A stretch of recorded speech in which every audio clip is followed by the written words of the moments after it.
Bonjour à tous. Si vous avez suivi ma dernière vidéo, sinon vous pourrez la retrouver dans le fil d'actualité, je vous ai parlé il n'y a pas longtemps des nouvelles décisions que vous allez devoir prendre tout au long de cette nouvelle année afin de faire fleurir des projets qui vous tiennent à cœur, que ce soit dans votre vie professionnelle en tant que manager par exemple, mais aussi dans votre vie personnelle, dans votre vie familiale, dans vos relations. Nous sommes tous confrontés à prendre des décisions de toute façon à un moment ou un autre et je vous ai parlé de la différence entre décider et choisir. Je sais que prendre des décisions peut être une grande source d'angoisse. On a peur de s'investir, on a peur de faire des erreurs surtout, et puis notre cerveau il commence à réfléchir. Vous y pensez le jour parce que vous y êtes obligé, il va bien falloir choisir et prendre cette décision. Mais vous y pensez aussi la nuit, ça vous réveille le matin, votre cerveau commence à cogiter. Et tout ça, ça crée des problèmes. Et je sais que ça peut perturber votre vie familiale, votre vie personnelle et bien sûr également votre vie professionnelle. Et qu'en tant que manager ou chef de famille ou maman, peu importe, en fait, cela peut provoquer vraiment des difficultés, vous empêcher de dormir et donc de travailler et ça perturbe tout votre système en fait. Je voudrais donc vous expliquer d'où provient ce sentiment d'angoisse. Eh bien en fait il provient tout simplement de la liberté de choix que vous avez qui en fait vous met mal à l'aise parce que la liberté, qu'est-ce que c'est? Eh bien c'est l'inconnu et l'inconnu, eh bien ça fait peur. Rapidement pour poursuivre dans cette idée, je voudrais vous parler de ce que Descartes et Sartre nous disent. Descartes dit que la liberté, c'est la volonté de faire quelque chose. Par exemple, la volonté de faire le contraire de ce que vous devriez faire.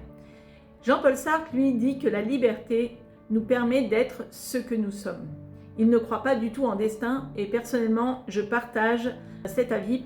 Et pour moi, la politique et ma philosophie de vie, c'est que vous êtes responsable de ce que vous devenez par vos choix. Vous êtes libre de devenir qui vous voulez aujourd'hui, quel genre de personne vous voulez être et donc aussi quelles sont les décisions que vous voulez prendre. Et il n'y a que vous qui êtes responsable de vous-même. Je vais vous parler des différentes façons que votre cerveau utilise et comment il fonctionne pour vous amener à prendre des décisions et quelle place va prendre la créativité pour vous permettre de faire des bons choix. Le premier mode de décision que prend votre cerveau, c'est la décision rapide. Donc par exemple, quand vous êtes en danger, soit vous décidez de vous battre, soit de fuir, mais ça se passe en un rien de temps. Vous êtes aussi capable de décider selon la routine. Par exemple, vous êtes capable de rédiger un mail tout en mangeant votre salade ou votre plat. Vous faites ça d'une main et vous faites ça de l'autre. Pour ça, votre cerveau n'a pas vraiment besoin de prendre une décision. C'est une décision rapide qui se fait presque par automatisme. Le deuxième mode de fonctionnement, c'est celui qui analyse. En effet, face à une situation exceptionnelle ou à une nouvelle problématique, votre cerveau va devoir réfléchir, analyser, comparer, créer, calculer. Ça, c'est un mode de fonctionnement qui met tout ce que vous savez, toutes les connaissances que vous avez en route pour prendre cette bonne ou mauvaise, mais en tout cas cette décision. Et là, ça prend plus de temps, c'est beaucoup plus lent, ce n'est pas une décision rapide. Le troisième élément qui va vous aider à prendre cette décision et qui, à mon avis, est une chose que vous devez développer en tant que manager, en tant que chef de famille, en tant que vous personnellement dans votre vie de tous les jours, c'est la créativité. Et ça, c'est une chose qui n'est pas vraiment encore inscrite dans les mœurs ni dans la façon de fonctionner dans une entreprise et pourtant, c'est très très important. Qu'est-ce que cette créativité va générer? Je sais que ce que je vais vous dire va vous perturber un petit peu et vous mettre dans vos retranchements. En fait, la créativité va dépasser ou plutôt bousculer votre routine. Et là, on s'attaque à un gros sujet. Parce que bien sûr, vous en tant que manager, vous allez dire à vos équipes, oui, il faut que vous soyez créatifs. Même quand vous embauchez quelqu'un, vous allez dire, moi j'aime la créativité, c'est bien, vous devez créer. Mais en fait, ça bouscule votre routine. Et qu'est-ce qu'on fuit le plus? C'est la routine.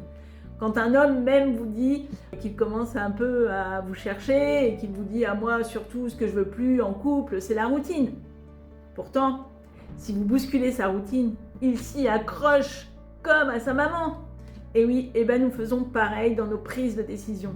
Nous aimerions être plus créatifs, nous aimerions que nos équipes soient créatives, mais voilà, on leur met des barrières. Et là, parce que ça bouscule vos convictions ou votre façon de fonctionner, tout d'un coup, vous laissez beaucoup moins de liberté. Or, nous avons vu de début que la liberté, effectivement, c'est l'incertitude.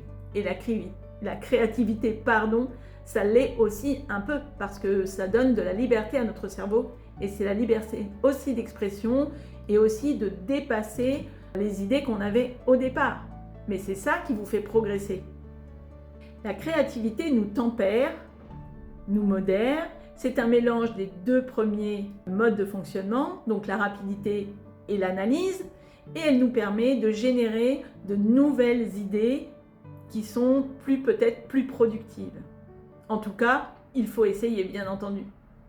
C'est un moyen pour tous de prendre nos connaissances, donc vos connaissances, de les façonner, de les ajuster, afin qu'elles puissent apporter de nouvelles données, de nouvelles idées pour résoudre vos problématiques. Bien sûr, elle n'est pas innée. Ce sont vos expériences de vie, ce sont les expériences de tous vos partenaires, de tous vos coéquipiers, de tous les membres de la famille qui vont faire que cette créativité va être différente. J'ai un peu un problème avec ce mot, créativité. Vous voyez, même moi, je n'ai pas l'habitude de l'employer.